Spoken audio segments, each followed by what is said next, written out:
Ustedes saben que Daniel Sapsay fue sin duda y sin ningún tipo de apoyo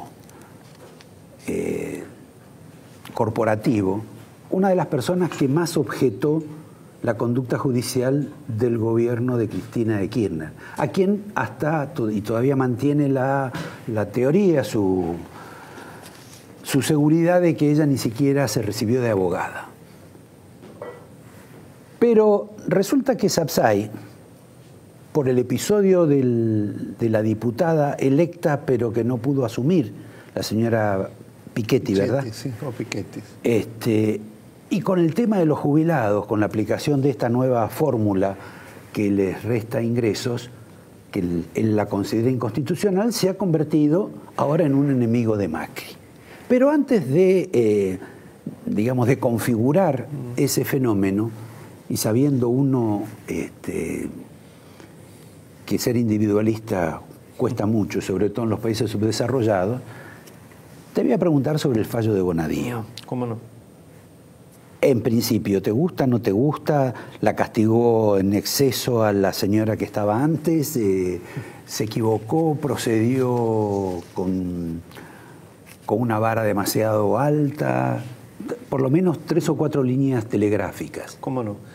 Primero, no me considero un enemigo del gobierno, ¿eh? No, lo sé, pero yo tengo que vender a la televisión a los invitados que tengo. No, está bien. No, pero lo quiero aclarar. No, por supuesto. Simplemente soy crítico con aquellas cuestiones que me parece que están mal hechas. Respecto al fallo de Bonadío, a mí me parece un hito en la lucha contra la impunidad. Es un fallo que está muy bien construido, que tiene además algunos elementos que son un poco la base del hecho por el cual él toma su decisión. Uno de ellos es el memorándum con Irán. Exacto. Que claramente él destaca que no es un documento político inocente. Porque aquello de decir que todos los hechos políticos son no justiciables, peca por defecto. Acá estamos frente a una decisión que no está fundada, que es absolutamente arbitraria y que no se sabe muy bien para qué se hizo. Y que en realidad tampoco se consumó. Y que no se consumó, pero por los iraníes. Exacto. Porque más eso los deja todavía peor. A propósito de eso, director, le voy a pedir, ¿me puede pasar ese pequeño video? Quiero que vos lo veas también. Cómo no. De que cuando se firmó el acuerdo, ocurrió esto, que están viendo ustedes acá, que naturalmente no tenemos traductor para este... Pero ahí abajo pueden ver la fotografía de Cristina. Había una especie de reconocimiento tanto a Chávez como a Cristina por justamente la aprobación del memo. Bueno, no dice mucho más nada y lo que dice tampoco lo entendemos, o sea que vamos a suspenderlo. Esto sirve para dos cosas. La primera es que confirma lo que vos decías, que efectivamente Bonadío contó con muchos hechos nuevos que le permitieron ir adelante. No olvidemos que además tiene detrás el dictamen de uno de los mejores fiscales, que es el fiscal Moldes, o sea que no fue él solo que elaboró todo esto. Y la otra, que se puede pensar en un acto contra la nación. No digo contra la patria porque creo que está dentro de los delitos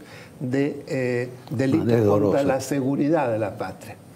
Para no entrar. Él en realidad aplica el artículo 214, que es aquel que precisamente habla de una serie de penas muy graves para aquellos que le deben obediencia al Estado y que sin embargo entran en connivencia de alguna manera con Estados extranjeros, por ejemplo, aquellos que son enemigos de la Argentina y se alzan en armas o hacen o dan algún tipo de favor o de preferencia que va precisamente a satisfacer a ese Estado. Ahora, en ese esquema, perdón, ¿no? No, por favor.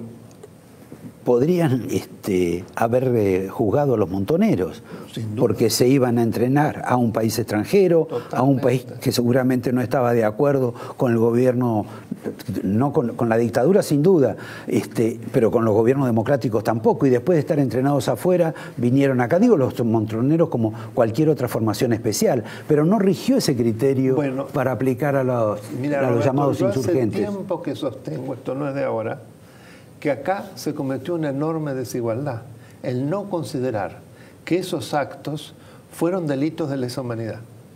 O sea, partamos de la base que hubo un desequilibrio entre los actos cometidos bajo el terrorismo de Estado, que me parece gravísimo, pero igualmente contra aquellos asesinos que, integrando bandas, cometieron delitos de la misma índole, en la medida que los efectos de esos delitos no tenían en cuenta la muerte de personas inocentes.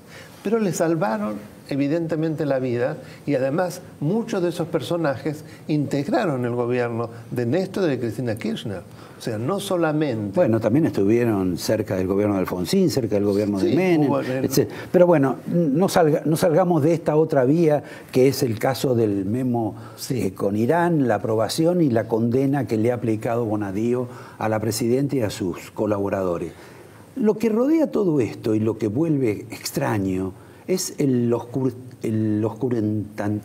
la oscuridad que hay sobre la hechura de ese acuerdo, que nadie sabe quién lo hizo, que nadie sabe quién lo redactó, que fue escrito en farsi, que después lo tradujeron al inglés, que el canciller no se acuerda del nombre del hotel donde lo hizo, que esto fue denunciado por una persona ajena a todo el gobierno, que fue el caso del periodista Elias Chef, más allá de, hasta te diría inclusive el interés político por tener relaciones con un país que podía interesarse en exportaciones de la Argentina.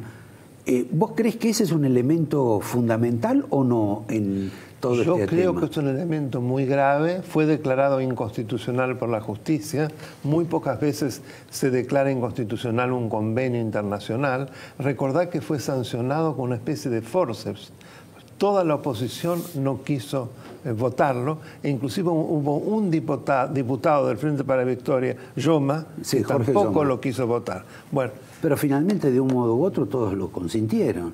Bueno, pero fue denunciado ante la justicia y la justicia lo declaró inconstitucional.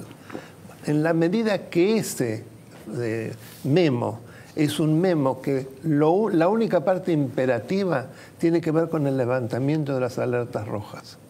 O sea que tenía un objetivo bien claro. Precisamente aquellos iraníes, que muchos de ellos estaban en el gabinete de Mahmoud Ahmadinejad, el presidente de aquella época, quedaban absolutamente eximidos de ser molestados si salían de Irán. Ahora, hubo una controversia con el tema de las alertas rojas, porque Bonadío dice que en alguna medida el encargado de la Interpol fue advertido, y él dice que nunca fue advertido por el gobierno de Cristina, y en realidad el que tendría que despedir el levantamiento o no de las alertas rojas debería ser el juez. Debería ser el juez, pero el juez no lo hizo. No te olvides que hubo además ese memo generaba una prórroga de la jurisdicción en una suerte de comisión de la verdad, que es la que iba a juzgar, dejando absolutamente desplazados al juez y al fiscal, cuando la Constitución expresamente establece que el presidente no puede involucrarse en causas judiciales.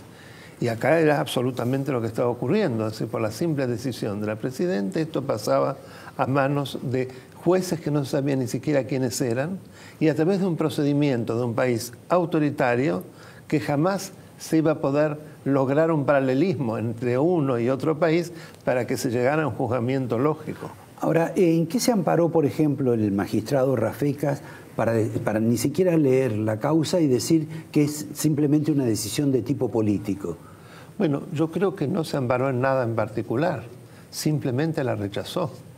Habría que ver por qué lo hizo. Él ha argumentado que que como se trata de una acción de corte político, no era judiciable. Bueno, digamos que es una afirmación totalmente superficial, porque como yo expliqué hace un momento, el hecho exclusivamente que sea un acto político no quiere decir que no es justiciable en la medida que el acto llevó a la comisión de delitos. De cualquier modo, también tenés hoy la opinión de Cristina y de Dilma Rousseff, que dicen que están envueltas en lo que se llama el lawfare, que es la guerra jurídica, digamos, la politización de la justicia o la judicialización de la política. Hay mucha gente que piensa bueno, igual. Yo creo que quien no se puede defender siempre habla de persecuciones y de jueces que no son idóneos. Llama la atención porque casi todos estos jueces, no Bonadío, pero casi todos los de Comodoro Pi, fueron designados por Néstor o por Cristina. Entonces ahora, ¿cómo es esto de que son persecutorios? Llama la atención. Ahora, si uno tiene motivos fuertes para defenderse, no alude a una cosa abstracta que ni siquiera se sabe bien qué es. Ahora, cuando le imputan a este hombre de Interpol que está trabajando con Irán o que está en una oficina colindante o con intereses de Irán y él dice que no tiene nada que ver con eso, ¿verdaderamente eso le quita, disminuye el valor del fallo? Yo creo que no necesariamente, porque creo que son dos cosas distintas. No me parece que disminuya el valor. Además, él alude a muchas otras cosas, no solamente a esto, no me parece definitorio. Para cerrar, porque si no sería injusto por la razón inicial por la cual te había invitado.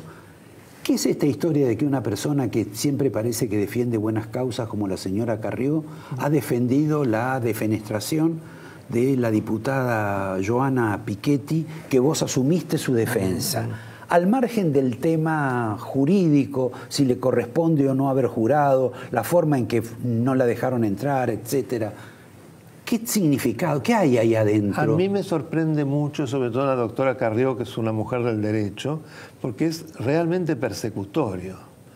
Yo me pregunto si no se ha hecho porque no provenía directamente de la coalición cívica o de otros de los componentes políticos de Cambiemos. ¿Que es un outsider? Me parece que ella es un outsider. Bueno, pues es tu defendida, ¿no sabés? Sí, por eso digo, es un outsider. Ah, está bien. Sí, no, es un outsider, no pertenece a ninguno de los partidos de Cambiemos. Ninguna en este caso la Vamos Juntos, ¿no? Ajá. En Capital no se armó Cambiemos, sino Vamos Juntos y otro sector. ¿Y cómo llega ella ahí si no la protege ninguna secta o no la impulsa ninguna secta? La verdad que eso no lo sé, sinceramente no lo sé. Yo me limito a hacer la defensa jurídica, pero ignoro. ¿Y el final de esto? Y bueno, se tiene que pronunciar ahora la Cámara Electoral. Eso va a ser muy definitorio, salvo que luego se vaya por recurso extraordinario a la Corte Suprema. O sea que va para largo. Yo entiendo que sí, porque me extrañaría que no se recurra al fallo por recurso extraordinario. Y por último, vos aparecés como un objetor de la modificación de la reforma jubilatoria, al menos de la fórmula de cómo se mejora el ingreso de los jubilados, de la poda esta que le han hecho.